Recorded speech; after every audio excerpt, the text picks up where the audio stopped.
Here with, Braden Grimmett. yep, and Braden and I, we're going to talk a little bit about start of the year and a little bit about last year. And I noticed earlier you and Jenna were out taking video of the two buildings. What were you guys doing with that? There's a potential bond that might be happening, and we were asked to go show some of the things that could potentially need upgraded and be upgraded with this new bond if it were to pass. Okay, what were you guys seeing when you went out? I thought that some of the facilities definitely needed upgrading. The cafeteria was a big one that I noticed. It was really loud and crowded in there, especially with all those kids in there. Okay, And then another one was over here, like the locker rooms, the drainage and stuff is not great. That all needs worked on. It's backing up. And then another one at the elementary school was there's no intercom in the gyms or air conditioning. I thought those were things that could really be useful if they were upgraded. yeah, Jim's hot over there. Very. It's going on. Yeah, Yeah. it's cooking. Do you know why the survey went out? I guess that's the big question I have. No, I don't know. Okay. Last year when I got here, I was like looking at all of the our facilities and kind of what's been going on, and because currently we're getting ready to resurface our track, so that's one thing that needed to be done. Buses were coming off lease, so either you renew the lease or you buy the bus. We bought the bus. There was some pumps out over at the football field. You know, there was a strange smell, bad smell during football games, and realized pumps are out. So there's a lot of different things going on that needed attention, like right away. And there's other things that have been put off in the past. You know, we'll fix that next year. We'll do this. You know, and that's just it's normal in any school or any household situation. You know, I'll fix that air conditioner later. You know, I don't have the money right now. I'll get it later. So you put a Band-Aid on it. Well, after a while, it all kind of catches up with you.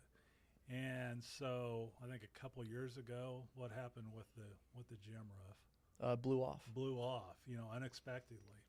So you have insurance for that, but it still costs you money. So that money comes from somewhere. So you're going to take it out of what they call capital outlay. So every year, our school district generates about $188,000 in capital outlay, which is a lot of money. And that goes into a fund, and we try to build that up for just in case the roof blows off or something happens, you know. So you always want money there to cover that. But it seems like it's never enough to do a big project, you know. So you're always paying for things to keep up. But if something happens that it's a big project, sometimes it takes more money.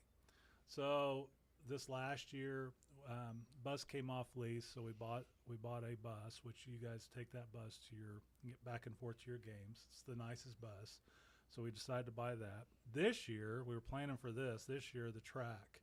So if we don't resurface the track, and it would get down to the sublayer, instead of the $225,000 it's going to cost us, which we had a donor help us with that too, but $225,000, it could be $1.2 million if it would destroy the sublayer. So we wanted to get that taken care of, and we'll do that during kind of the middle of football season when you guys aren't playing at home to get it done.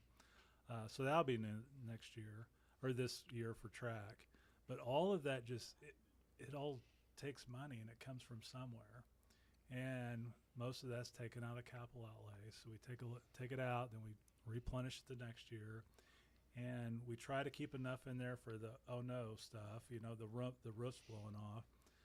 But doors, for example, in our buildings, our doors are original, and some doors, you guys know, you can go around and they're kind of off kilter, or you can yank it and it'll come open. So then you deal with the school safety issue, and then you're thinking, well, do we replace some of the doors, or do we replace all the doors? Do we get key cards? Do we, you know, where people can go and access, you know, that we can keep track of who's in our building, and that all costs money.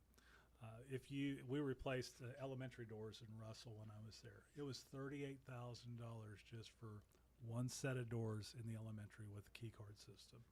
So it's a tremendous amount of money to replace doors. The other thing, and you guys have noticed this being in this school, the plumbing. Our plumbing is very the pipes are very flat. So we had DCS come in and they scoped our plumbing, send cameras down, and what they found, and then they measured it with this electronic measure, so they were able to see like this: the sewer line is 2 foot 2 inches. And they go and it'd be 2 foot 2 inches, 2 foot 3 inches, 2 foot 2 inches, 2 foot 2 inches. But they realize everything's really flat, so the sewage will just sit there, and the next thing you know, you got a backup, and then the custodian or director of maintenance is in trying to, you know, uh, get the lines cleared out, and it's just a mess. It'll back up in the carpet, and so it becomes a safety issue too, health reasons. So we want to take care of that. How we take care of that, we're trying to figure that out. But we were wanting to know, I think, with the board, I mean, we're having these discussions with the Board of Education. We just want to know what the community feels, you know, what they feel about our school district, about keeping our buildings up to date, uh, and getting that information. So when everybody talks about bond, it's really not a bond. It's a facility survey to say, do we need a bond or do we not need a bond? And we want the community's input to say, to give us that information to where we can move forward, so we can have a good framework to make good decisions. And so the more people that know what's going on, the better off you are. Districts that try to do things and they don't put out information, though, it's not very successful because you don't know what's going on. You know, it's their money, and we want them to give us that to where we can move forward. So there's a lot of, it's two good buildings, great teachers, great people, great kids, but they're just aging, and we call that it's deferred maintenance. You know, I'm gonna put it off. I'm gonna put it off. And then pretty soon you have a lot of issues that you need to take care of. So we're just going to try to get the community input and put together a plan and move forward so we can keep our buildings looking good. Yeah, I think that's a great idea. I think it's definitely better to get the community involved and get their opinion than just trying to move without them, because you want to know what's going on, especially in your community. You got kids there, or even if you don't, it's partially your money that's going towards it. So why would you not want to know what's going on? Exactly. The other thing, you know, as we move forward,